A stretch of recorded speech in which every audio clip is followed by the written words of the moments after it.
Chapter 13. You probably didn't know that I switched my studies from medicines to physics when I was 22. I was especially interested in the study of light and its relationship to solids and liquids, like the way a piece of glass becomes practically invisible in water when light passes through it. Yes, but man isn't transparent like glass is, said Kemp. So what does this have to do with you? Ah, but man is transparent. In fact, he's more transparent. Just think, Kemp. Flesh, bone, hair, nails, nerves.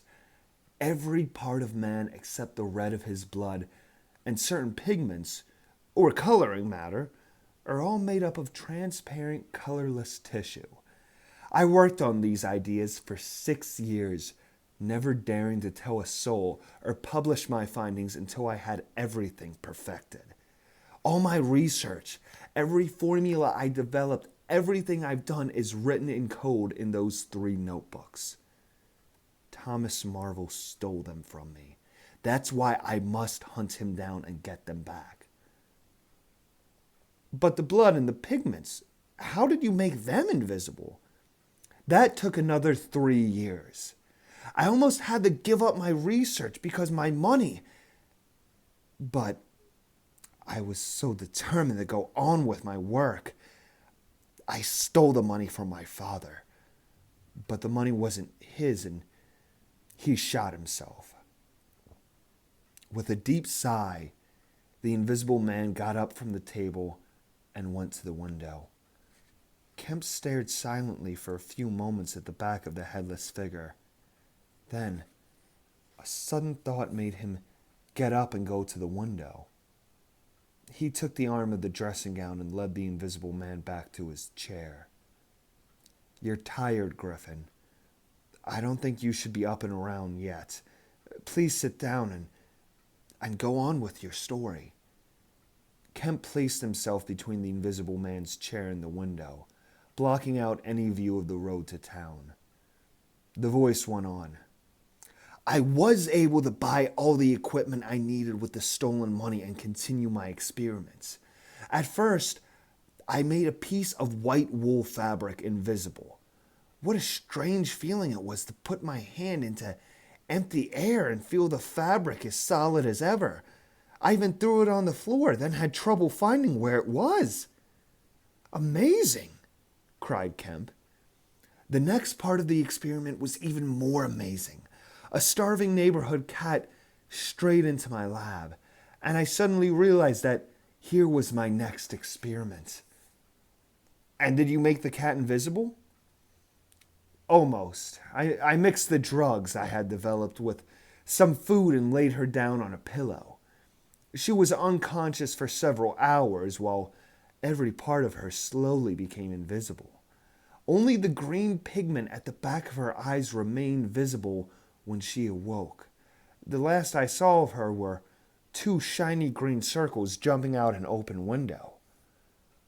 But the success of this experiment set my brain on fire, and I began to dream about all the wonderful things an invisible man could do in this world.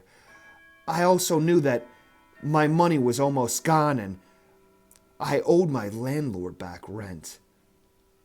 The thought of making myself invisible and disappearing suddenly became irresistible. So I began to make plans. That very next day, I made a package of my 3 notebooks and mailed it to myself at a package pickup office on the other side of London. Then I returned to my room, mixed the drugs, and drank the potion. As I sat waiting for it to work, a knock at the door woke me from my sick, drowsy state. I opened the door to find my landlord about to thrust an eviction notice into my hands. As he lifted his eyes to my face, he let out a cry. He dropped the paper and ran down the hall, shrieking. I shut the door and hurried to my mirror. When I saw what I looked like, I understood his terror. My face, it had turned as white as stone. The horrible suffering that followed that night can't be described. My body felt as if it were on fire. I was sick to my stomach. I fainted off and then regained consciousness. I sobbed and groaned and talked to myself.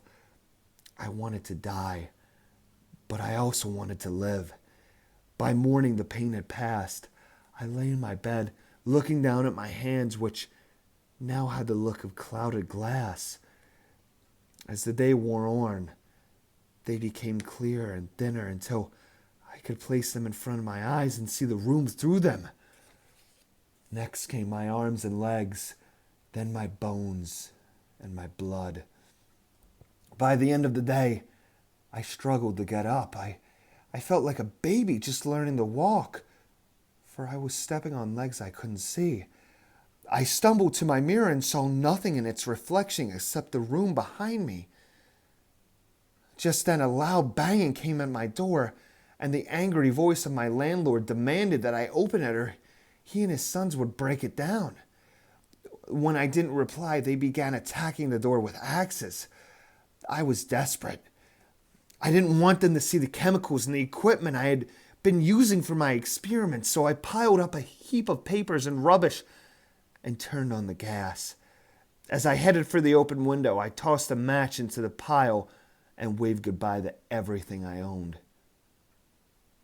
You mean you burned the entire house down and risked other lives? Down to the ground, sneered the Invisible Man. It was the only way to be sure no one discovered my secret. As I watched the blaze from the end of the street, I thought of the wild and wonderful things I could now do without getting caught. Where did you go then? I headed for the package pickup office to retrieve my books. How I enjoyed myself on the way, slapping men on the back as I passed, or flinging their hats off their heads, or dumping packages out of women's arms, or swinging baby carriages around in circles. How amusing it was to see everyone's startled expressions. But I soon found myself being bumped into by delivery men, kicked by passing horses, and nearly crushed by afternoon crowds on the street. Dogs who couldn't see me but who have an extraordinary sense of smell began sniffing around me and following me. In addition, my bare feet were becoming sore from the rough stones and frozen mud on the road, and my naked body was beginning to tremble from the cold of the January day. It had never occurred to me that, invisible or not, I was still affected by the weather. I also found small boys a problem. As I hurried along the street, two of them stood pointing down at the mud in curiosity. "Look," said one. "There's footprints running along, but no one's making them. And see, there's some blood in one of the old prints," added the other. I began to run, but the two boys followed, shouting, "Feet! Running feet!" Soon, a crowd was trailing after them. I managed to stay ahead of them all for several blocks until I was able to find a dry stretch of road.